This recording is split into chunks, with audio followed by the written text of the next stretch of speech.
This is the meeting of the Board of County Commissioners. I know, my feet don't touch the ground, Mayor. So this is the mayor of Norwood. This is his seat. Yeah, thank you for having us. He's a little taller than I am, and so I have to really lean forward to get my feet on the ground. But I didn't think of that. I wasn't thinking when I got here. So it's April 17, 2025. We're calling to order this meeting. This is a very special meeting because the Commission on Women and Girls is going to present their final recommendations for the year at this meeting. But before we get started, we always do a silent prayer and the Pledge of Allegiance, so please join us in silent prayer.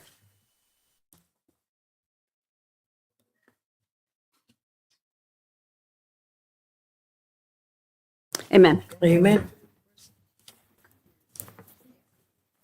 I pledge Allegiance to the flag of the United States of America and to the republic for which it stands, one nation, under God, indivisible, with liberty and justice for all. All right, let's do introductions from the dais, and we'll loop around.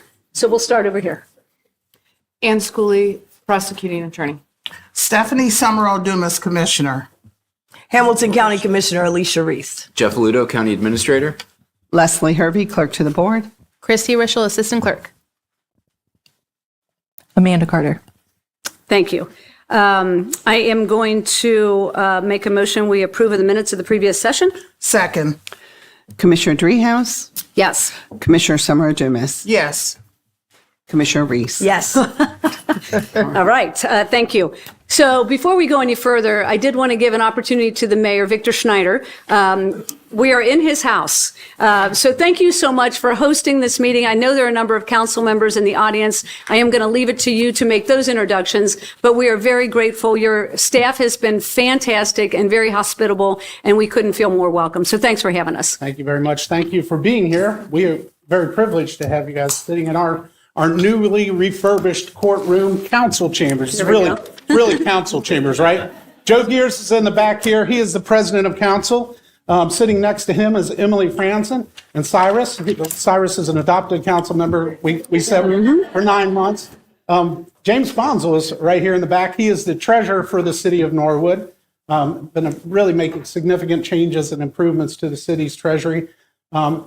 It's very good to have Susan Hoover here, who's a council member also, council member at large. John Braden is here in the front. He is a council member at large. And John Moore is here. John Moore is another council member. We have we have 7 members on our city council and a president of council who's also the vice mayor. And we're very pleased that those people are here representing the community. Again, we're very happy to have you here. This building was built in 1915. This building and the original structure had a balloon ceiling here, a big ballroom ceiling, which we couldn't open back up. We weren't ready for that. But a lot of you were in the auditorium where there was a reception prior to this. That auditorium was originally one of the big meeting places in the city of Norwood. In 1915, there weren't many buildings like this. And the story is told that it was all the women of the community that got together to build this big, beautiful city hall. They were the driving force in putting this beautiful city hall in place. And one of the people who worked in the auditor's office, who was a friend of mine, had actually talked about when she was a child, they would have dance recitals up there on the stage in that auditorium. Now we've sort of repurposed that auditorium for some offices, the mayor's office and the law department. We take care of our lawyers around here too, but it's also used just like we used it today for a reception prior to that. So the city's got a lot of great things going on. I was told I only have about 35 or 40 minutes to talk. We said seconds, Mayor. Okay. But we would like to thank the commission. We are working on an Elm Avenue storm sewer project, moving basically an area in our community that has been flooding for 50 years and flooding people's homes. When you have the big storms, now used to be the big storms only came every 7 or so years, so you could sort of get by. Well, in the last few years, we've had a lot more of that. And I'd like to thank the commission. They're helping us out with some funding. The city's got a ton of funding going into it. It's been a huge project, and it gets kicked off this summer, and we're very pleased to have that moving forward. We also have a major improvement going on in the north section of Montgomery Road, basically from the lateral up past White Castle. Everybody knows sort of White Castle, it's a good reference point. But we're going to be replacing a water line, main water line, and replacing the lead line connections that go through there. And every one of the water improvements that we make, we're trying to remove the lead lines through there also. So that a lot of that is Ohio EPA funding, which is good, and we're taking advantage of that. And then the last thing I'll talk about is our pedestrian improvement project that is going to go on along Montgomery Road, improved bus stops. We recognize that those buses are great. They bring people in, they take people out. They're great to have. So we're improving the bus stops. We're doing some road thinning. When we had this little company called General Motors here, they had about 3,000 employees that would be let out at times. So you needed this big, huge thoroughfare. We don't need the big, huge thoroughfare. So we're going to bump the curbs out, bump the sidewalks out, and do a lot of improvements right through here, which will be a major improvement to the city. So it's going to be a mess around here. If you come through, like Commissioner Reese says, she spends a lot of money in Norwood. We like to hear that. But if you're coming into Norwood a lot, it's going to be a little bit of a mess for a short period of time. But the final product, as Holly said, the final product is what you're waiting for, and it's going to be beautiful. We're going to repave Montgomery Road from Corp Line to Corp Line. That'll be really nice. It'll be nice to have our main thoroughfare moving well. So with that, I'll stop. That's probably plenty. Wow. But thank you all for being here and for the opportunity. Thank you. Yeah, big thank you to the mayor and the members of council that are here. We're really, really grateful for your hospitality and you allowing us to have the meeting here. We try to get out in the community every now and again, so we're thrilled to be out in Norwood. So we're going to move into our presentation. So as was stated before, this is a presentation of the Commission on Women and Girls. It is the culmination of a year's worth of work by this group. Just as a reminder, this group was established in 2017. I was the second woman elected to the county commission and wanted to raise the voice of women and girls in the community. And so established the commission, 20 women, 10 girls, and each and every member has had a part in the presentation and in the work that this commission has done. So we're very grateful. We've had about 150 women and girls participate in this endeavor over the years. And so thank you, especially to all the women and girls that stuck it out. We meet on Saturday mornings once a month. It's volunteer, and it's a big commitment. And it's clear that you're dedicated to this work. And so thank you so much for spending that time and for being here tonight. And we'll roll into the presentation. I know Mary's going to recognize the members. Before we do that, though, I do want to recognize we've got a couple of alum in the room from the Commission on Women and Girls. We've got a lot of partners here tonight who have helped inform the work and will be partners in applying the work in the community. And so thank you all for being here. Really appreciate it. And then, of course, Lila, Maisie, Victoria, and Kevin for helping organize the night. And Mary Mounty, who is the program coordinator for the Commission on Women and Girls, the rock star in the room. Thank you, Mary. And it goes without saying that my colleagues, without all three of us, this doesn't work and it doesn't move forward. And so this commission has been extremely supportive of the Commission on Women and Girls. I'm extremely grateful for that. We've provided the resolutions and the reports to all commissioners. So we're all read up on the work and we'll be voting on the resolutions in a little while. But it doesn't happen without my colleagues and the work that we do collectively to improve the lives of women and girls in this community. So commissioners, should we roll right into the presentation? We good? Okay. All right. So Mary Mounty, come to the podium and we will roll into the presentation of the Commission on Women and Girls. Thank you so much. Thank you, commissioners, for your ongoing support, certainly for the commission and all of our work. I'm going to jinx this by trying to forward it here. Oh, there we go. So this is a picture of the night that this iteration of the commission was appointed. And we certainly did that at a Board of County Commissioners meeting. And you can see how excited we all are then. And fast forward 9 months, we're really proud of what we're going to present here today.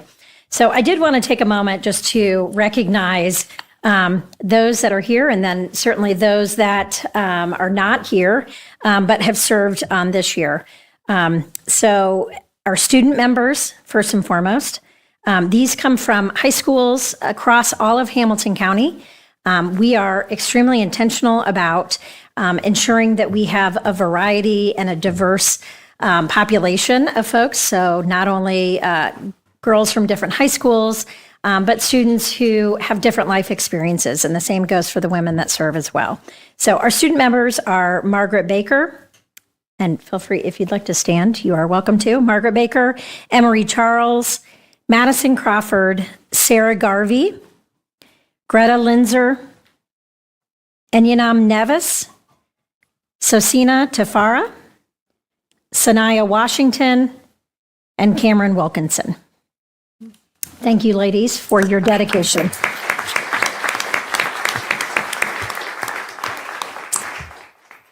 Our student members serve one-year terms, and so this is the culmination of their year.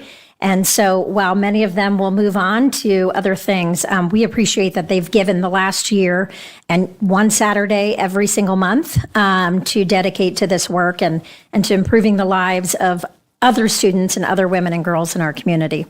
Our adult members, who I will read, are actually appointed to two-year terms. And so these are the members that currently make up 10 are in their second year and 10 are in their first year. So when I call their names, if you wouldn't mind standing. Annalise Cahill, Natasha Cowan, Christian Davis, Melissa Davis, Benta Diop, Aaron Elliott, Anita Eschleman, Stephanie Fischesser, Kelsey Goins, Cynthia Jones, Jamie Crinler, Lisa Kwan, Megan Liebenow, Jaden Riggs, Yolanda Schur, Laura Sullivan, Leah Taylor, Jamila Watson, and Pomona White. Thank you, ladies, for your service.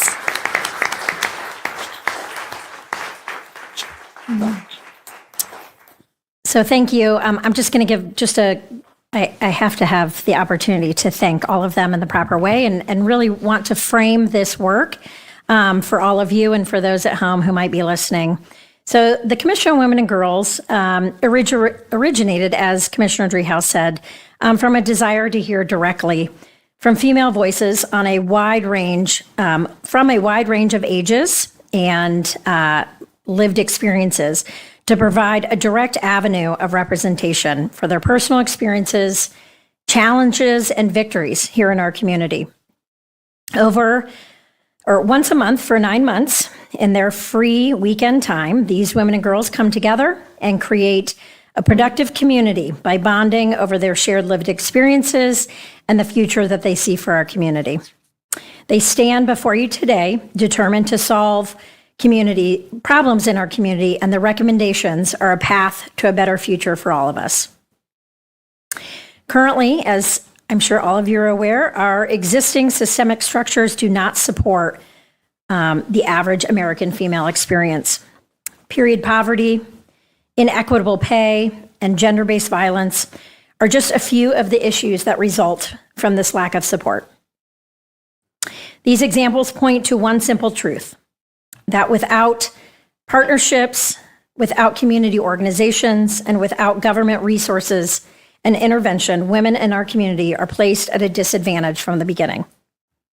This means that women must work harder, stand up stronger, and speak louder to accomplish the same life goals as their male counterparts. The inequitable environment surrounding women and girls does not allow them to fulfill their full potential, leaving a gap between their capabilities and their accomplishments.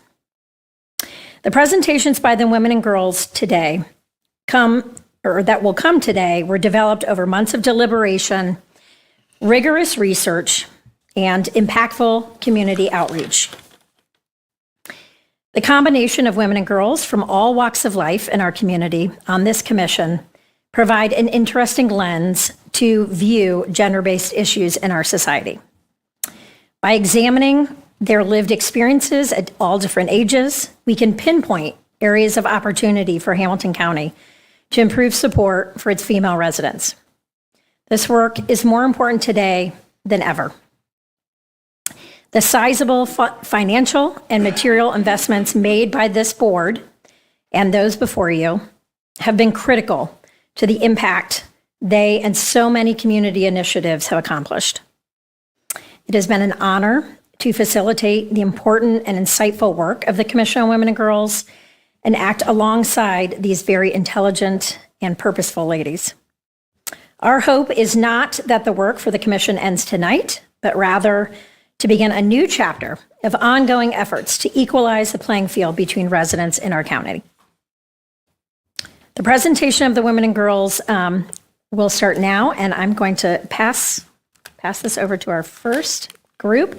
They're going to go by committee, and if you haven't had the opportunity, we do have a copy of the presentation in the back, which you can grab afterwards, but they will come up, one adult and one student member of each committee, to present on not only the issue that they've identified as their committee that they wanted to tackle, but to provide the research and insights into why this is something that they've wanted to tackle, and to then offer solutions by way of recommendations to the Board of County Commissioners.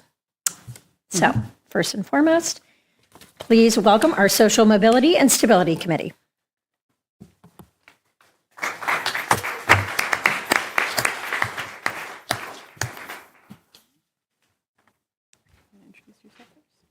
Hi, my name is Susina Tefera, and I am a first-year member, and I am a junior at Anderson High School. Hi, I'm Dana Bizignani. I'm also a first-year member, and I'm the director of the Women's Center at the University of Cincinnati. We thank you for allowing us to stand before you today to speak on expanding pathways for women and girls in the trades, and we are here to represent the Social Mobility and Stability Committee, representing Dana, Emery Charles, Anita Eshelman, Stephanie Finicher, Cindy Jones, Lisa Wan, Megan, and me. All right. So, let's see. There we go. So we wanted to talk initially a little bit about the problem that inspired us to present this resolution. So since 2022, about 23% of girls under the age of 18 living in the state of Ohio do live in poverty. That number has remained fairly static despite changes in the population in the state. In Hamilton County specifically, 17.3% of women live below the poverty line, and that number is even higher for women of color and particularly for Black women. So in addition, we know that according to the 2028 Jobs Outlook report, about 31% of women are more likely than their male counterparts to earn less than a self-sufficient wage, partially because of the industries that they are primarily in. We know that African American women are also less likely than their white counterparts to earn a self-sufficient wage. So there's that double whammy, again, for women of color.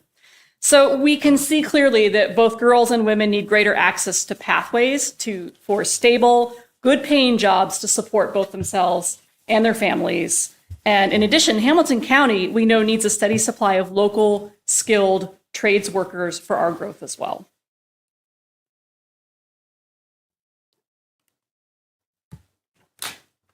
In Hamilton County Public High Schools, boys outnumber girls in the Great Oaks program, which is a high school that offers training in various career paths, by a ratio of 2-to-1. When girls do enroll, it's in traditionally caregiving fields, like nursing or cosmetology. This isn't just a statistic, it's a missed opportunity.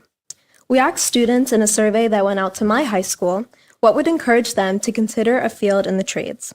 One student responded and said, "People not being so closed off to the idea of women doing labor jobs."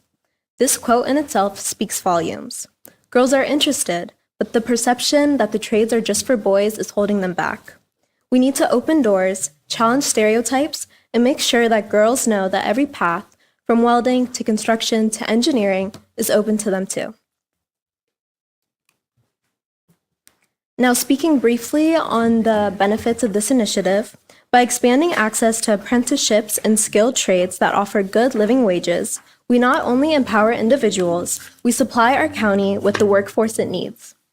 A more diverse and skilled labor force lifts families out of poverty and strengthens the economic future of our entire community.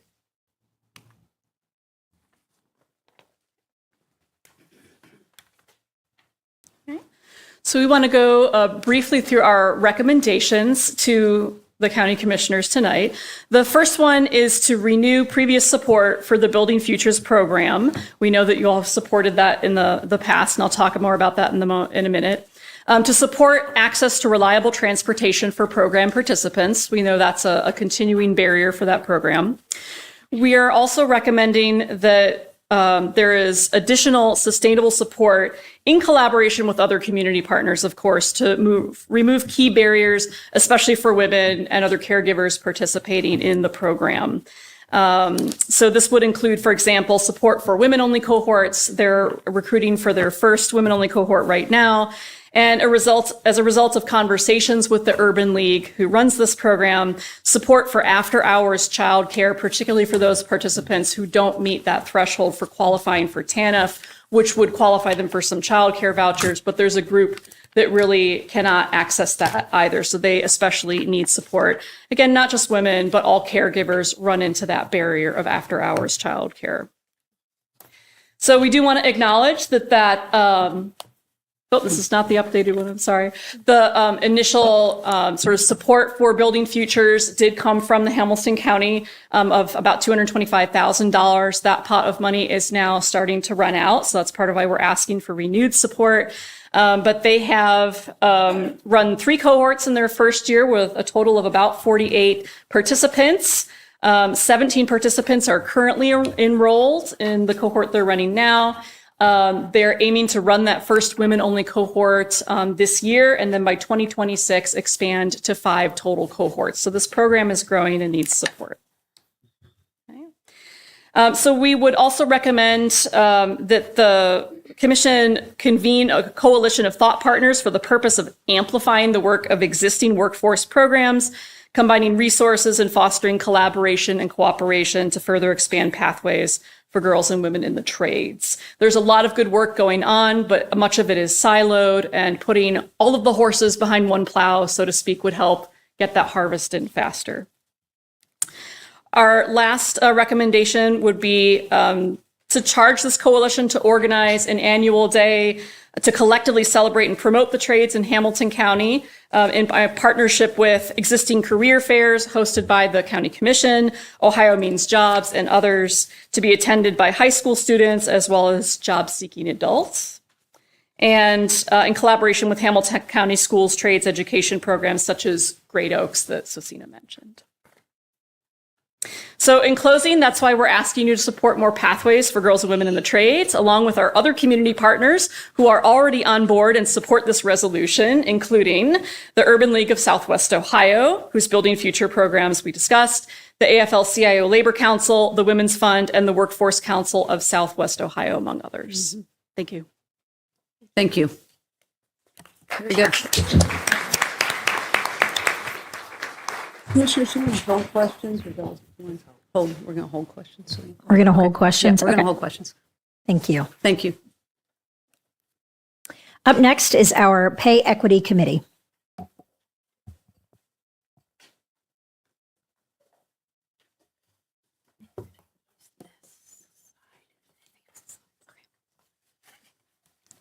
Hi, my name is Greta Linzer. I'm a sophomore at Walnut Hills High School. Oh, and it's my first year on the committee. And I'm Yolanda Scher. I'm the Chief People Officer for the YMCA of Greater Cincinnati, and I am in my second year of the Commission on Women and Girls. Before we begin, I would like to thank Anna Albee for being here. She helped us with some of the information on our report, so thank you.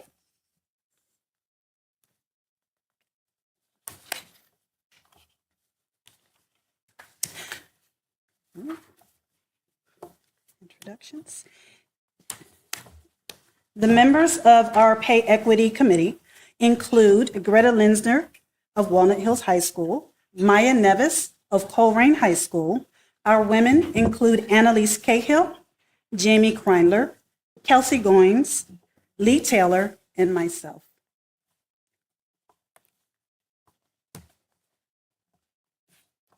The goal of the Pay Equity Committee is to reduce barriers for women in the workplace.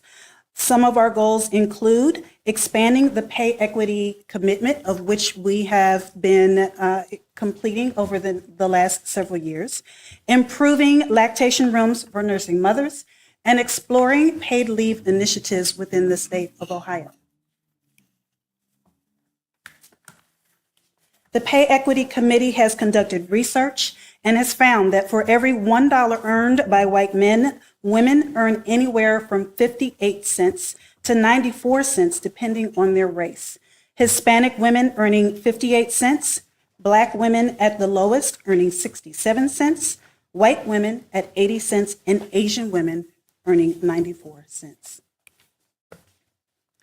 On March 5th, 2025, we held our pay equity commitment signing, where we had a record number of 51 new organizations sign the commitment, bringing the total to more than 170 employers in Hamilton County. And our first recommendation is to continue the annual pay equity commitment sign-in day during the Women's History Month in March for employers throughout Hamilton County to commit to best pay equity practices with a goal of adding at least 40 new organizations each year.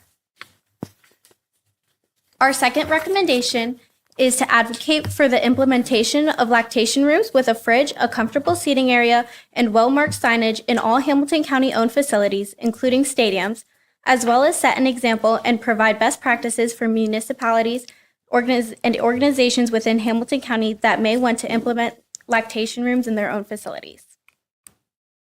Our third recommendation is to support statewide organizations through the research and exploration of policies to provide paid leave to all Ohioans in order to reduce barriers for people, especially women, in the workplace.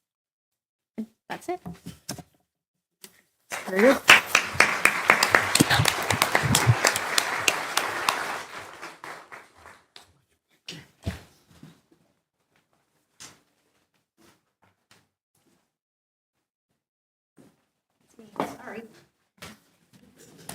Multitasking.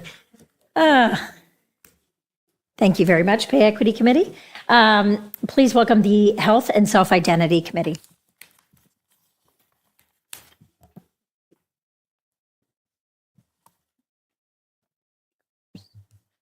Good evening, Commissioners. My name is Jaden Riggs. I use she, her pronouns.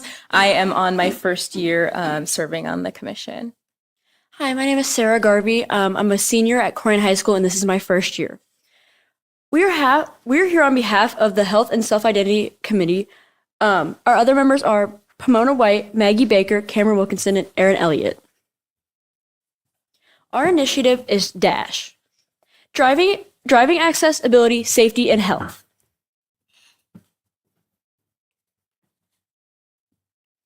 Those who will be impacted by this initiative are those who identify with a developmental disability and receive services and funding within Hamilton County. Here are some figures about those with disabilities in Ohio. Ohio is the 7th largest state economy.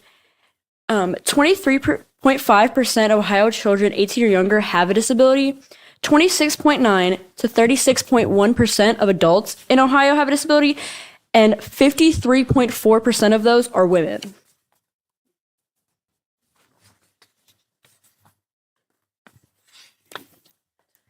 So when we were talking amongst our group about why we wanted to do this, we collectively observed that there were vast gaps in services that were offered for individuals who have a developmental disability, as well as those who serve those individuals, known as direct support providers. When we provide opportunities to support DSPs, we foster a community of inclusion and uplift the lives of those who are marginalized.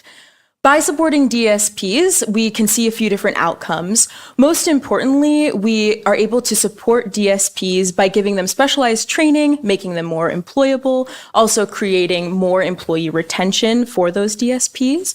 They also gain a strong sense of loyalty within that and therefore also reduce employee turnover. Also, by supporting the DSPs, we are directly supporting those who have a developmental disability.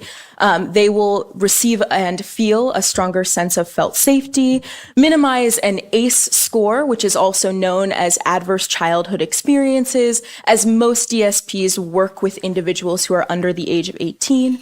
It also improves regulation for those individuals and fosters an overall sense of belonging. So it's important to understand who and what is a direct support provider. So as I mentioned before, a direct support provider works directly with an individual who has a cognitive or developmental disability. Some of their tasks can include planning meals, grocery shopping. They do a lot of documentation, support with personal care, helping those individuals get out to do activities or engage with the community.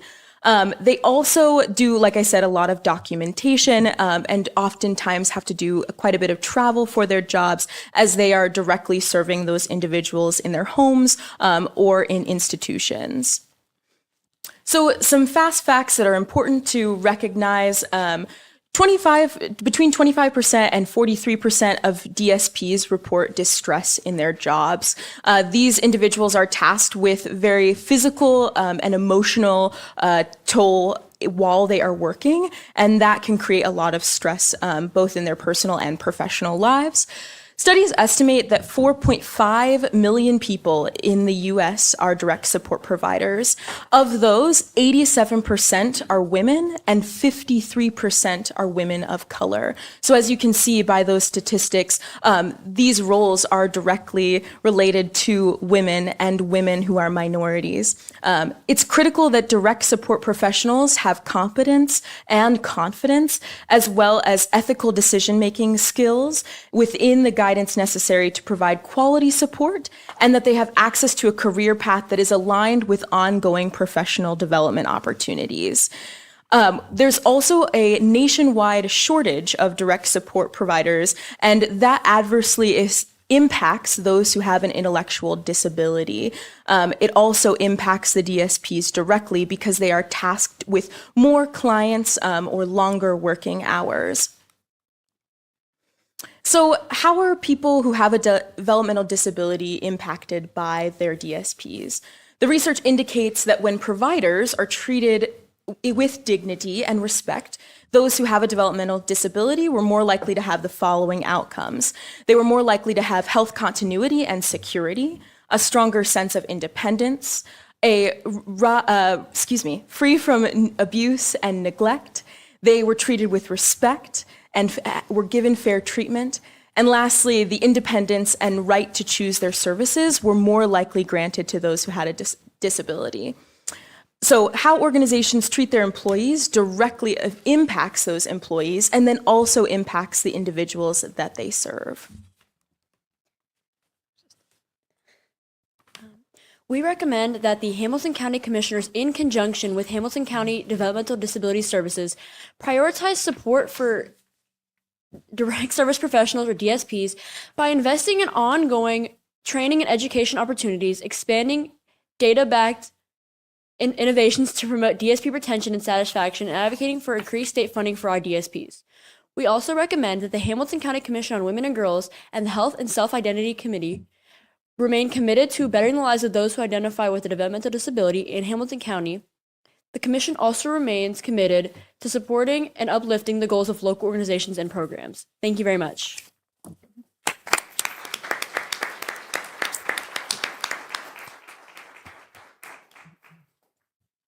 And last but certainly not least, our Safety Committee.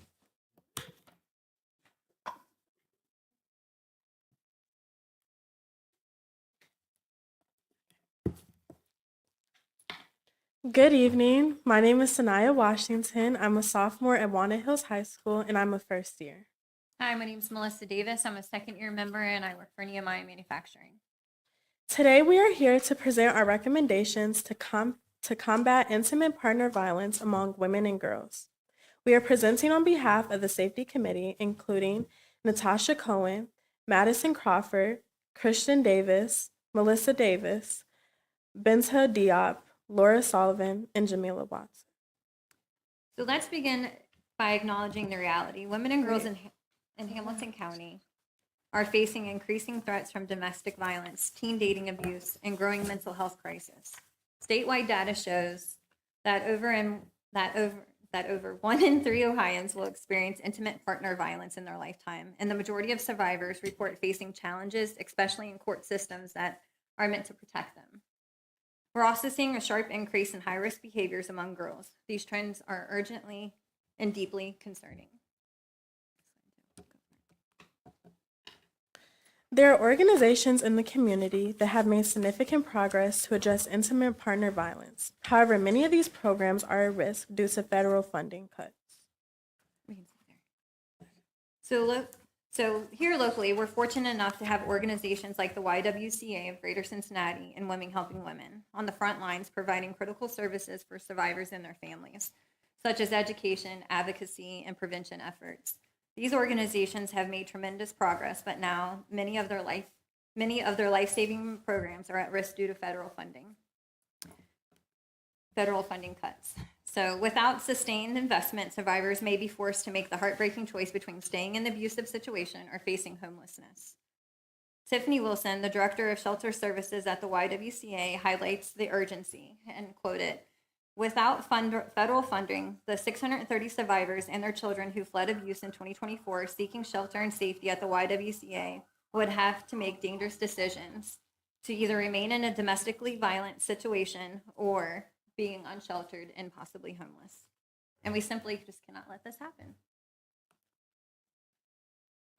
Supporting survivors is a shared responsibility. As gender-based violence increases, funding is essential. Our recommended resolution strengthens crisis response and advocacy to support survivors. As you can see by the quotes, two strong female leaders in the community, Kristen Sherplin, President and CEO of Women Helping Women, and Yvette Simpson, President and founder of Yvette Simpson LLC, both support the recommendations because they know what is needed in the community. So our recommendations. These recommendations allow the Commission to play a proactive role in addressing resources for victims and preventative measures for young people. So 1, we endorse and advocate for a trauma-responsive, survivor-centered, evidence-based domestic violence court. 2, expand trauma response wraparound services, including evidence-based prevention methods. And 3, a youth-led summit to focus on prevention, education, and restoration. With your support, the Teen Summit can become reality. We thank you for considering our recommendations, and we look forward to your support in making Hamilton County safer for women, girls, and all families. Thank you. Thank you.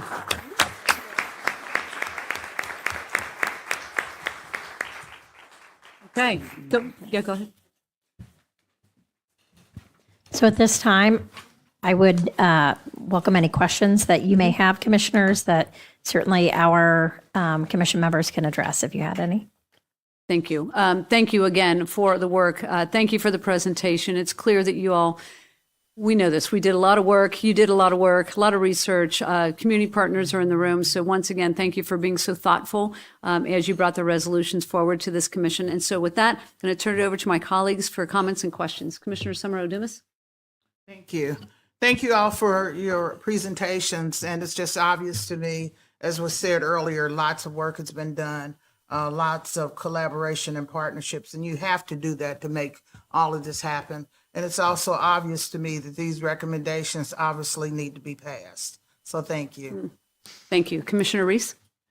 Yeah, I want to echo that. I want to thank you for your hard work. I do want to also commend Commissioner President Driehaus for creating this years ago. And thank you, Mary Maui, for taking it to the next level. And I'm always happy to support this. What I love about this commission, it's not just, meetings and nothing happens. There is a lot of great work that's come out of this commission that we've put into policy and that we've passed and we have implemented. So happy with these recommendations today and happy to support them and start to try to move them forward. Thank you. Thank you. And once again, all three of us have had these resolutions. We were given them in advance, so we've been able to go through them. We have the report as well and the PowerPoint, all available in the back of the room for those of you that would be interested on your way out to take a copy of it. It's really good work. It's really powerful work, and I'm really, really proud of what you all have done. So with that, with your deference, commissioners, I'm going to move up the regular agenda items 1 through 4, and we can pass the resolutions by name only. So the first one is a resolution, and I'm going to make a motion to approve of the resolution to expand pathways for girls and women in the trades. Second. Commissioner Driehaus? Yes. Commissioner Summer-Dumas? Yes. Commissioner Reese? Yes. Thank you. The next one, I'm going to make a motion to approve of the resolution directing the administration to continue reducing barriers to pay equity in Hamilton County. Second. Commissioner Dreehouse? Yes. Commissioner Summer Dumas? Yes. Commissioner Reese? Yes. Thank you. I'm going to make a motion to approve of the resolution supporting driving access, ability, safety, and health for individuals with developmental disabilities. Second. Commissioner Dreehouse? Yes. Commissioner Summer Dumas? Yes. Commissioner Reese? Yes. Thank you. And then lastly, I'm going to make a motion to approve of the resolution supporting the development of a comprehensive community empowerment plan to address intimate partner violence among women and girls in marginalized communities in Hamilton County. Second. Commissioner Dreehouse? Yes. Commissioner Summer Dumas? Yes. Commissioner Reese? Yes. Thank you, and thank you for your work.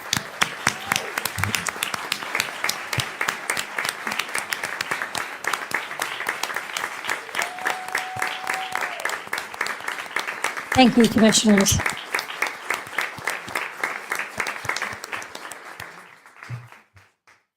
All right, you're welcome to stay, but you don't have to.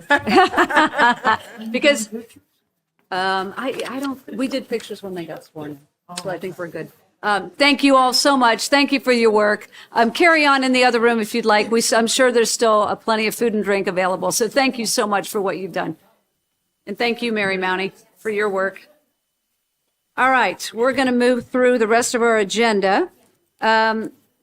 Next is public comment. Do we have any comment cards? We have none. Anybody online?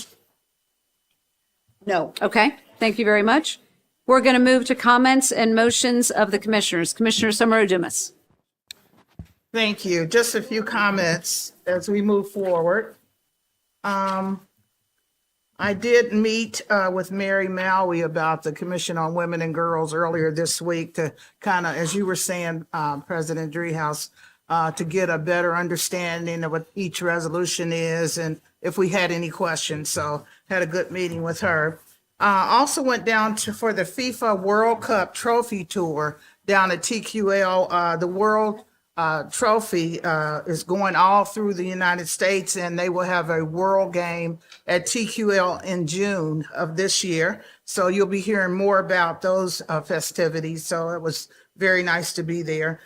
Francie Pepper's memorial service was this past weekend, and I did. They were asking instead of flowers, in lieu of flowers, to send donations to Women Helping Women, which I did, and was glad that I was able to do that in her honor. And I was part of a Black Music Walk of Fame interview earlier this week to get ready for the presentation or the activities that are going to be going on down at the Walk of Fame. And then I also met with Bill Burwinkle, who is my rep for the Veterans Commission. He is just an absolute wonderful rep. He had a little bit of a dilemma because he's on the Great Parks Board. And in the legislation from years ago, you can't be on the Park Board and be on the Veterans Commission. I don't know why. But anyway, he was actually going to give his stipend, back to the veterans. And so it caused a problem. So I got his resignation just yesterday, Tuesday. But of course, he's so witty that he found out there is a Veterans Commission committee. And he will be on, actually, they had chosen him to be the chair of the Veterans Commission. But anyway, he's going to be on the committee, and he will continue to be involved with the Veterans Commission. And I will just probably give my colleagues a copy of all the things that he's done to provide some structure for that organization. And then I talked to Larry Falcon, who is an outstanding advocate for the impervious surface fee. Whether or not we want to do it or not, we'll make a decision as a board. And he had a couple people with him to talk about his opinion and their opinion of where we are. We've been working on this. I remember when I first came in 2019. So as a board, we'll have to decide what we want to do with that impervious surface. And of course, include our residents in that process. And then lastly, I met with Neil Kelly and Bree Moss regarding the countywide accessibility initiatives. They want to start, they have one in the city. It's been since 2017, where they look at any failures that we may have, the city may have, as it relates to the infrastructure in the city of Cincinnati and what needs to be changed, developed, or stopped. And so they want to start that with the county. And I think it's great. I'm excited about it because disability, we have to make sure that we cover everyone when we're providing services. So I'm glad that and my understanding they have met with both of my colleagues about that. So we're looking at the possibility of trying to get that started. And so as it relates to what we just went through with the Women and Girls Commission, I also, we would be remiss, as Commissioner Reese had said, to congratulate you on your vision and all this woman power. That's great. So that's all I have right now. Thank you. Commissioner Reese. Thank you very much. Also, I attended Francis Pepper's funeral services this past week. And, there were so many people that she's touched over the years. It's incredible loss for her. Also, attended the Office of Youth Employment Day and 5 months of Youth Plus Day. I want to talk about that more next week because I like to acknowledge that so many people involved and have it up and shared countywide, one-line. So I will acknowledge them. I don't have no fear, and we should have some numbers by then. But last year, I know we did 1,300 youth employment in second year. They were lined up again, kind of people ready to go, beating us to the location. It just warms my heart. So I will make an announcement next week. Second is, was mentioned earlier, the participated in the trivia interview, all three of us for the Cincinnati Black Music Walk of Fame, and also interviewing the next group. So be a part of that, see some of the stuff that also help them get in touch with some of the people. They will have people, and I'm excited that Cincinnati Black Music Walk of Fame, which does not have to market. We can't market it like so even without marketing, we're over 200,000 people down. We have a clicker, so we know it's real people. And I think that is remarkable. I am going to ask for the administrators because there are times when they write folks down there, they market and we participate in some of these groups, and they seem to announce everything except that particular asset that we have down there. Even with being left out in some of the articles, being left out in some of the marketing materials. I saw one where they named everything down on the banks except for Cincinnati Black Music Walk of Fame. And even without that, to have over 200,000 visitors is unbelievable. And there's so many diverse visitors of all ages, all races, all that. So just excited about it and can't wait. The other thing, did meet with Kroger's because Kroger, originally when I had initiated this idea of the 5-month relief fund, that it'd be great that we show that we have some private money as well as public money, and they had made a commitment. Unfortunately, we never connected. I don't know what happened with the disconnect, but I'm excited that we're back connected, and we're going to have Medical Mondays coming soon in October with a partnership with Kroger. I think that's just remarkable. So we'll be hearing more about that partnership, and I was very happy to revisit that and bring that together with our bus that has been doing a phenomenal job. I see another county trying to do what we already been doing, and they're out with advertising and marketing, and I'm here to tell you we want to make sure that we're out and we let people know that in the state of Ohio and probably in the country we were first. But not only were we first, but we've helped so many people. We talk about 30,000 services and helping people. We have a very good track record, so I want to make sure that we're pushing that as well. And then I had some dates that I just want to reiterate. The third annual Small Business Day will be happening. It's going to be at the Sentai Center. And here, where'd the mayor go? Spending more money in your area. We're right here at Xavier. We're in Xavier Sentai Center, May 12th, 8 a.m. to 1 p.m. I see Mr. Longo is here with Alloy, who partners with us with our economic development and our small business, Office of Small Business, and our loan program that no one else has. Mayor, mark this down.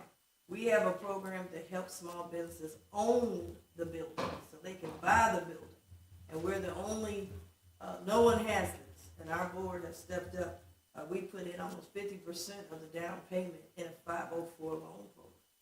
So I know you've got some buildings here, Mayor, and there's some small businesses. So tell them to get there May 12th, 8 a.m. to 1 p.m. at the Sentai. And then lastly, we'll have the 513 Relief Day. We always do May 13th is 513 Day, and that's the day when we give our update, our annual report, who we've helped.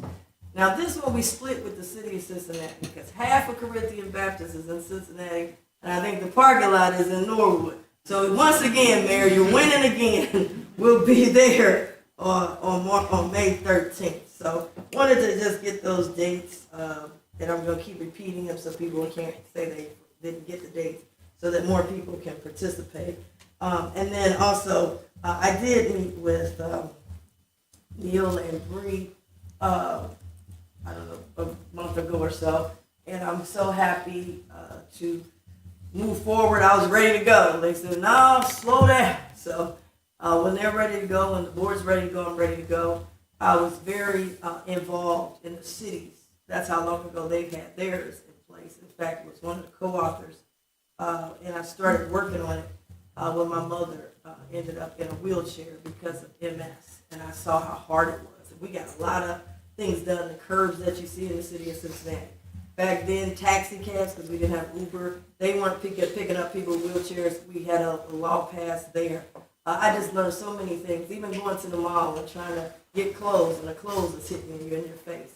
And so that's why with the Cincinnati Black Music Walk of Fame, I want to say we really went out of our way to make sure it was accessible. We got Braille, we've got hearing, where if you're hearing impaired and you can feel the vibration, we've got that. We had a consultant come in, make sure that the levels, areas, it's a walkway so you can get there with your wheelchair. So I know our board has been very intentional on this, and we'd like to go even further with the county. So as soon as we're ready, I just want to let my colleagues know I'm ready to go, and we want to make sure that the county is accessible. But lastly, we did take a bold step with our money. We gave ARPA money. We gave almost $60 million, I think now, to affordable housing. One of the things we did, we said housing that is accessible, and we partnered with LAD, and it's new type of housing that's innovative, but I don't think anywhere else has it, and our board invested in it. So I just wanted to highlight that we're on the move and we want to do more. Thank you. Thank you. I'm going to pick up where both of you left off, which is with the Neil Kelly and Bree meeting. I just had my meeting, I think yesterday or the day before, and asked them to come to a staff meeting to do a presentation to the public, because we've all been informed, but I want to make sure that the public's informed, and then we can bring forward a recommendation or a resolution to establish a committee to study access for people in this community and how the county can respond to those concerns of that committee. I don't like you looking down on I know, right? I feel like a queen up here. I don't know, Mayor. It's a weird feeling. I don't know. I am taller than everybody, which never happens, right? So anyway, I've invited them in. Kevin, I don't remember if we got the date settled, but it will be within the next few weeks. And then we can move on a resolution to go ahead and establish that. I think it's super exciting for all of our county buildings, for the county in general, and our stadiums as we redesign the Bengal Stadium. We've all talked about access, so I think they will be very helpful in informing how we can move forward with that building.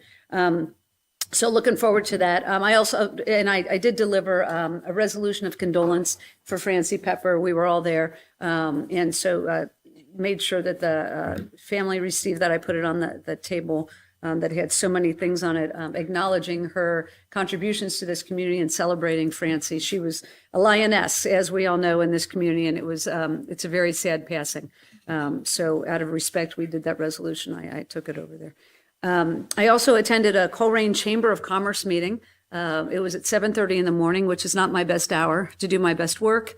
But anyway, we did it. And we went out and just, heard from them about partnership opportunities and what they're doing out in Coleraine. So it was fun to spend some time with them. I also ran by the 911, it's Telecommunicators Week. And so we ran through 911 the last time in that building during Telecommunicators Week, right? Because they'll be in the new building by next year. It was a stark reminder of why we need to move them out of that building, because it's very dark. It is not up to date, and we desperately need to keep these folks in our employment because they're really important. When you call 911, you want somebody with experience and expertise to answer that phone. So it was fun to go by, but a good reminder of why we're moving. And then I also went to the expungement clinic over at the public defender's office for people that come through on a weekly basis to get their records expunged if they qualify for that. And there were many, many people going through the expungement clinic. And I became more familiar with the process, so that, and I've been approached by people about how that process works, and now I have just a better understanding of it. So thanks to Ray Fowler for kind of taking me through that. And then lastly, I was on a call this morning about the flooding. People do love to talk about flooding when it happens. And so there was a call about how each community along the river had responded to that and what we're all doing to clean up. And so I got to give a perspective about the bank's property. In particular, I talked a little bit about the Black Music Walk of Fame and the technology down there and how it was preserved. But how the garages functioned as they're supposed to. They filled up with water. Everything above them, which is where all the development is, I see Phil Beck in the room, survived and didn't get wet because we put everything out of the floodplain intentionally. And then when the water started to recede, we were down there first thing, pressure washing all that gook out of there. So I was happy to represent Hamilton County on that call. So that's all I have. Administrator Ludo, your comments, and I know we have 3 by-leave items as well. Yeah. I'm sorry.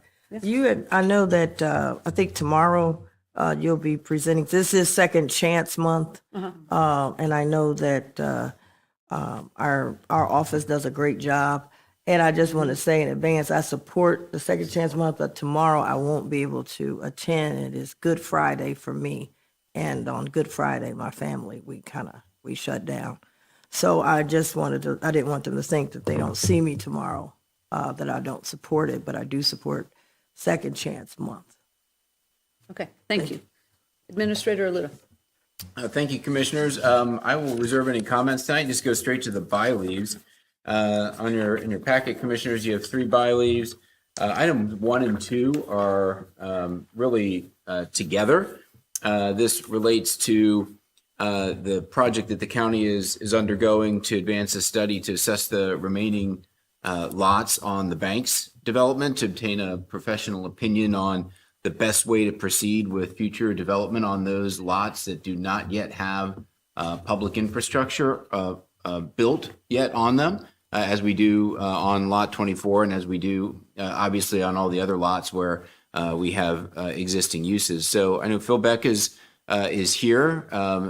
Phil, would you like to just say a few words about the project? There's also item 1 in your packets, Commissioners, that or by-leave item 1, which relates to the funding of this, and there is the total cost of the study is $500,000. $200,000 of that comes from General Electric, which made that contribution as a part of their CRA amendment and their departure from the banks. The remainder will come from the bank's project fund itself, where we have developer payments, parking revenues, those types of things. So, Phil, with that, if you'd like to just say a few words about the project itself. Thank you, Jeff. Good evening, Commissioners. Phil Beck, the bank's project executive. This has been a very interesting process. It's very important to the county as well as the city to look at these. And it's also important to the Bengals, as we know, because these lots that Jeff described are surrounding Paycor. We, city, county, worked together on the original request for proposals, which were sent out. We received 14 total proposals from all over the country, which is pretty phenomenal. It gave the city, county, Reds, Bengals review committee a lot of work to do, but they dove right in. Lots of meetings going through this, getting those 14 shortlisted down to 4. We had 4 virtual interviews from that process, then shortlisted down to 2, had 2 in-person interviews, and then the final recommendation before you is what came from the review committee. It was unanimous. The Perkins and Will MKSK team out of Chicago. Okay, great, thank you. I do want to note that 200,000 of this is being picked up by GE. That was part of the agreement for what went down on the banks. So I do want to recognize that. One thing I just want to note, I've heard from some of the retailers down on the banks, and they are anxious to participate in the work here. I know there is a committee that's doing the review and getting this started, but I do want to make sure that the major players are at the table, and it sounds like they are, but also the retailers like the Holy Grail, Taste of Belgium, some of the other folks that are a little bit smaller but have a vested interest in how this all moves forward. So I just wanted to put that on the radar. Yes, thank you, President Driehaus. There are actually, within this plan, which goes through this calendar year, Perkins and Will has planned on 8 in-person workshops. So as I think they're going to be picking the brains of the review committee at the beginning and then quickly morphing into the bank stakeholders. So their input will be very much needed. Sounds good. Thank you. Commissioner Summer-Adumas? Only to say that Phil is always very accessible if you have any questions or, you just really don't understand anything. So I thank you, Phil, for your accessibility. Thank you. Thank you. Commissioner Reese? Yes, thank you. I actually received the information today, and luckily I came in early today because we had a nighttime meeting. And so I asked Jeff to come down. It was not brought up in our weekly meeting. One of the things, I got a couple issues I want to understand better because I was not here when the original, there's been a lot. There's been articles, there's been who's on the banks, who's running the banks, what's going on with the banks. And we also have a lease agreement that we are hopefully in negotiation with now, because in that agreement, there's some things that provide limitations. And I'm trying to get that out of as we move forward. And so for me, I just feel like we should, we're supposed to know by June what the Bengals ownership is going to do. And I just don't understand the rush of, we've waited this long. And for me, I would need a full sit down on the banks. Who is this committee? Who's sitting on this committee? What are they doing? And I do think that the other businesses should be included, but I also want to go even broader because we're trying to get people from all over the county to want to come down there to the banks. And I'd like to see something broader to find out what they want to see and why they may or may not come downtown. I've run into several people who say, I don't come down there. It's nothing. If I'm not at the Reds game, if I'm not in the sports, why am I coming down there? What do you have for me? So I just want to, for me, before I could move forward, and I know that my colleagues have been here longer than me, and it's a lot to take in since, even with a short amount of time. I want to find out who is the banks? Who's on this committee? How are we funding this? And then for me, I don't want to hire somebody that will do what's in the current lease if I'm trying to negotiate a new lease. So for me, I just won't be able to affirmatively be able to move forward at this time. It doesn't mean that I won't be able to move forward at another time, but I just need more time and a full understanding of who is in charge down there. and who is voting on this stuff and who is moving forward. Now, we all say we appreciate what GE did, but GE left. We just got to be honest. We negotiated out this 200,000, but if they would have stayed down there, we'd have got more than 200,000, you know, by them having all their employees down there eating lunch and eating dinner and meetings down there. So while, you know, the 200,000 is cool, but let's be clear, it was not a gift of, you know, a philanthropy gift. This was a negotiation. And I want to commend the administration for going down there and negotiating, at least getting something for the empty buildings and the emptiness that they left down there. So I wanted to highlight that. But for me, it's not that I'm against it, is that I got to get a lot more I like to know how it all is coming together. Who's doing what? Who's around the table? Who's doing the meetings? When are they meeting? I read in the paper, we said we give financials to some outside people. Why are we giving them financials? Am I getting the financials as a commissioner? Maybe I am. I just need to have a better, I didn't have enough time today to be able to get all that moving forward. And I know the chiefs of staffs, they do a meeting with the clerk on what's going to be on the agenda. And sometimes it's 2 weeks out, I guess. And this did not come up. This came up today. And I just, as I told Mr. Ludo, he's not shocked. I just didn't have enough time to get all the questions answered. But I'm not going to stop it from moving forward. Thank you. Would you like me to respond to any of those, or would it be better Well, just I to think set you up might a need to meeting? come to my office because You had a I lot got to of know the structure, how I it's have put good together, notes. who's controlling the money, who's sitting on. That's a longer conversation. But if you write down those questions, and maybe we got can it. have a meeting. Yes. And then I can have a better understanding as we're moving forward. Terrific. Thank you. Okay, thank you. All right, I am going to move on these. I don't remember how many times this has been in the administrator's report, so I did have the information I needed. I don't know where the disconnect is, but I'm comfortable moving forward, and I do want to particularly get moving on Lot 24. And these other lots as well. So I'm going to make a motion to approve of by leaves 1 and by leave 2. Second. Commissioner Dreehouse? Yes. Commissioner Summer Dumas? Yes. Commissioner Reese? Abstention. Thank you. Thank you, commissioners. Thank you, Phil. Thank you, Commissioners. Item by leave 3 is really an administrative item. This renews the state of emergency in Hamilton County due to riverine and flash flooding during April of 2025. You remember back on April 8th, we passed a resolution declaring that state of emergency. This just extends it for another 7 days. We are still, as you are aware, in the damage. The flooding is down on the river, but we are still in the damage assessment phase. So we want to make sure that we have a state of emergency declared. So as we, to the degree that we uncover damages or financial liabilities, that as we potentially are eligible for state, federal reimbursements related to this, the emergency declaration is the bare minimum of what we need to have in place in order to be eligible for that. It also, while the flooding is down, the state of emergency also gives us the ability to take advantage of some provisions of the Ohio Revised Code in terms of emergency procurements, that type of thing. I don't know that I see the need for that right now, given that the flooding is mostly down, but it at least gives us the opportunity to continue to assess damage and track those damages and apply those to our FEMA reimbursement request. So recommend approval. Any questions or comments?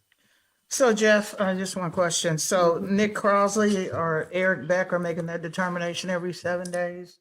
Who's making that determination? That was at the recommendation of EMA, and we've done it differently, just Crossley. depending, yes. Okay. We've done it differently depending upon the type of damage or type of emergency it is. I wouldn't want to keep it going for 3 months or whatever, but we felt that 7 days was enough time to continue to do the damage assessment. If we need to, we can extend it again next week if we're still in that phase. So it was Nick Crosley. Yes. yeah. Okay, thanks. And it's even EMA. I'm not sure. I'm not sure Okay. exactly who Yeah. was the one that. Well, made he it. runs the Yes, team, yeah, right? Yes, Okay. absolutely. Okay, great. Thank you. Mhm. Thank you. I did have I guess more of a comment. I do want to thank our team from the administration, Nick Crosley and everyone involved in this. I do want to say, however, I had asked a couple questions for Mr. Ludo. One is looking at our insurance policy. Of course, we've got the state of emergency, but the insurance policy that we have and what it covers, re-examining it. Because also we have the Cincinnati Black Music Walk of Fame down there, and we've got a lot of technology. Now, when it was built, the bottom part is in the floodplain because it goes up. I guess the garage goes up, and as you go up, you're on a garage. But the bottom part entrance on Marion Way is in the floodplain, and we had designed it so that the kiosks, if we knew a flood was coming, we would remove the kiosks. So I know that you're getting some information, but I just want to see what is going to be our protocol moving forward so that, the kiosks can be moved whenever hopefully don't have this again, but if we do, we built it to be prepared for that. In this case, the kiosk did not move. So I do want to just kind of tighten those up and then also look at what type of insurance do we have that would cover because part of it is in the floodplain. So I just wanted to highlight those things, and I know you're going to get us some information. We do have responses on those, so we'll put that into a report and package it up and get it to you as opposed to providing it verbally here. Yeah. But we do have that information for you. Thank you. Thank you. This resolution, there on this call today that I referenced earlier about the flooding along the Ohio, there was a woman on there that talked about still trying to get her communities damaged together for this purpose. So happy that we are looking to extend this to provide that opportunity. So with that, I'm going to move that we approve of by leave number 3. Second. Commissioner Dreehouse? Yes. Commissioner Summer Dumas? Yes. Commissioner Reese? Yes. Thank you. That concludes my by leaves, commissioners. Thank you. All right. Thank you, Jeff. We have dispensed of the regular agenda items, and so we're going to move into the consent agenda. And Jeff, I'm going to ask you to give us a summary of these items. I will walk through this, commissioners. Item number 5 is the auditor's statement of financial transactions for March of 2025. Item number 6 is a budget adjustment. This is a total of $200,000. This is $100,000 for municipal court interpretation services. And then there is some engineer's office resurfacing on Euclid Avenue. Item number 7 is a resolution purchasing one Ford F-350 for the engineers department at $50,965. Item number 8 is a credit card charge for Fifth Third Bank for $68.16 in county facilities. Item number 9 is a resolution accepting purchase orders for the county and releasing them. There's 2 of these. The first is for the Sharonville Convention Center. This is for the debt service and the transient occupancy tax model.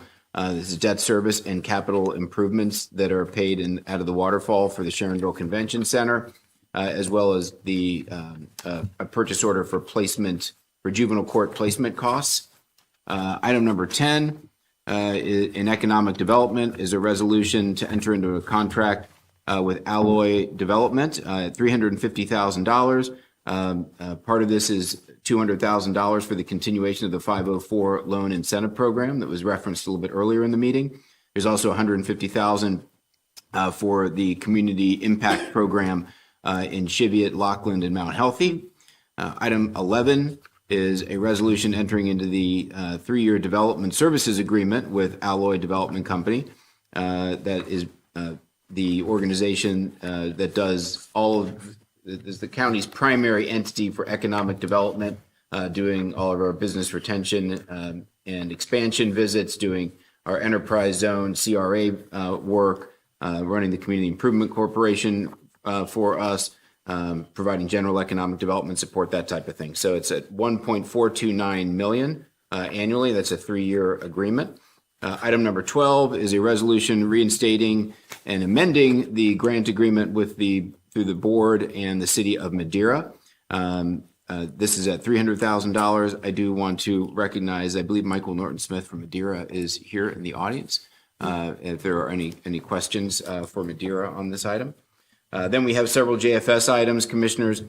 We have a report of the actions of the director for the month of February at $41,339.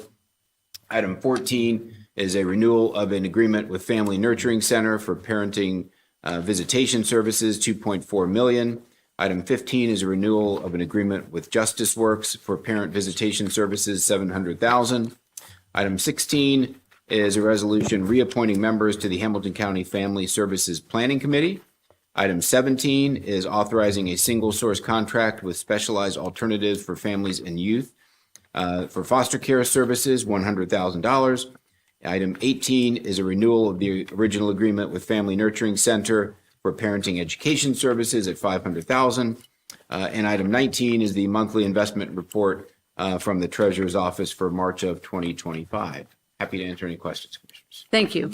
I just have one comment, and I'm glad Pat Longo is in the room. Pat, I just want to say that this money that in item number 10 that is going to the CIC to help build capacity for some of the smaller communities that are unable to apply for county dollars because they just don't have the individuals or the expertise to do that. It's not right for us to leave them behind. And so this money is so important to these smaller communities to help them build the capacity so they can participate in that. So thank you for doing this work. It's really, really important. And I'm really grateful that we're moving on that. I don't know that we've done that in the past to a large degree, but here we are. And so it's just making for a fairer process. So thank you so much to Alloy for participating in that. Commissioner Summer Dumas? Just a couple comments. Actually, item 12, as it relates to our reinstating and amending the grant agreement between Madeira and the county. I had spoken to Jeff during my one-on-one that maybe we need to develop a policy where when we allocate money to certain entities, that if they don't use that money by a certain length of time, that maybe we need to rethink our what we're doing with the money. And I understand when there's some changing of what's going to be done in a certain, not picking out Madeira, because I remember when I read about it, that they had made some changes in what they wanted to do. But I mentioned this the last time, I think as it relates to Lincoln Heights, and that they haven't spent money yet. It'll be going on almost close to 3 years. No, we went out there and gave that $1 million, about 2 years. So we need to look at a policy. If you're not able to use the money and something changes, we need to rethink what we want to do with the money. And my last comment. Commissioner, can I interrupt and say, Sure. do you want, there's a gentleman from Madeira here. Do you want him to come forward or are you good? No. Okay. All No, right. where Gotcha. is he? Where is he? God Come love him. He's out there. Yeah, Yeah. come on. Yeah, I heard you were here. Okay. Just, could you provide some context? Sure, absolutely. For the item. Good evening, Commissioners. Mike Norton Smith, City Manager, City of Madeira. Thank you very much, first of all, for considering the amendment to the scope. On behalf of Council, obviously, the Miami Avenue project is huge for our community. It's a $12 million all-in project, and every little bit helps, and especially we appreciate the support from the county. What happened here was we had a project that has 7 funding sources, and unfortunately, we kind of miscounted or double counted the funding for one particular part of it. I assure you there's plenty of costs that we can utilize the funding for, but expanding the scope will allow us to reallocate the funding to other project costs. I think it was originally allocated specifically to a water line. We were successful in securing OWDA funding to pay for the entirety of that, so we can route these other funds to other project costs. Thank you so much. And your summary that you submitted was excellent. So I'm fully in support of that. Thank you. No, thank you very much. And lastly, Job and Family Services, I had asked Jeff the next time we talk about how much money we're spending, that we give a total of what we're spending each time, because we're looking at, and I hate to repeat this, but the balance in JFS right now is about 2.5 million. I thought it would be significant if I added it up while I was sitting here, and the total, unless John's here, oh boy. But I added it up myself because I didn't hear Jeff do it. And it was about 3.7 million. And I think the public needs to know, as we look at funding children's services, that these services, the cost of services is going up. The number of children is pretty stagnant right now, but we need to let the public know how much we're spending every 2 weeks or so as it relates to services for our young people. And I don't think, Mayor, where's the mayor?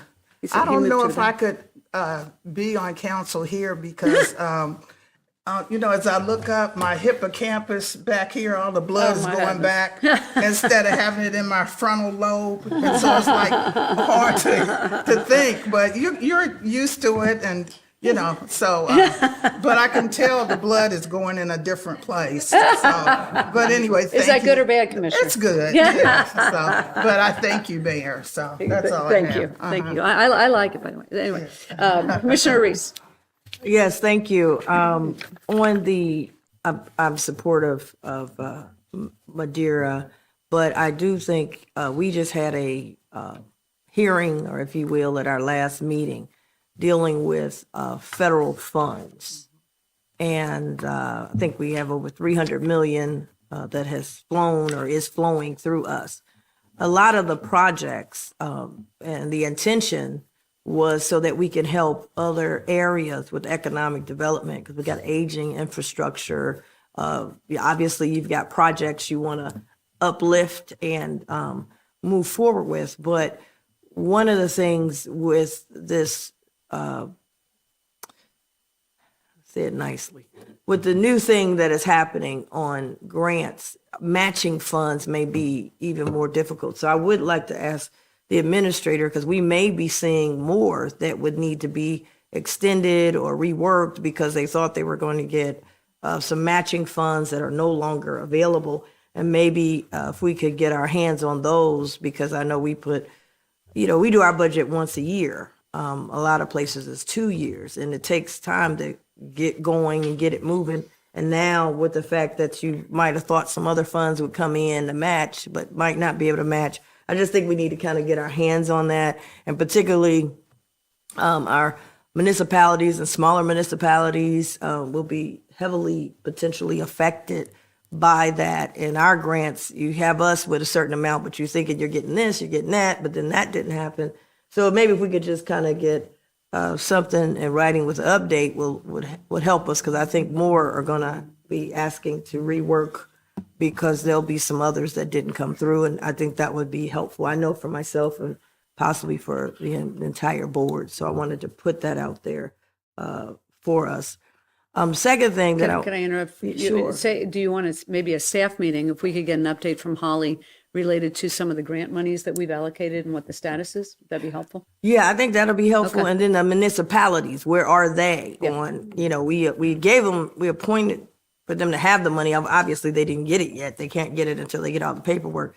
But where are they in it? Maybe some have to rework. Some might have to extend. Maybe they're not getting what they thought they were going to get on the original application. I think that would be helpful. Okay, that's great. We'll put that on the calendar. Okay. And then lastly, Mayor, you walking out of here with all the money. Alloy is in Norwood. And on here, it's $1.8 million. And so I don't want you to say we left out of here, left you empty-handed. We're approving something else in Norwood. So, but again, I just want to say great work for Alloy. We've been able to leverage our dollars.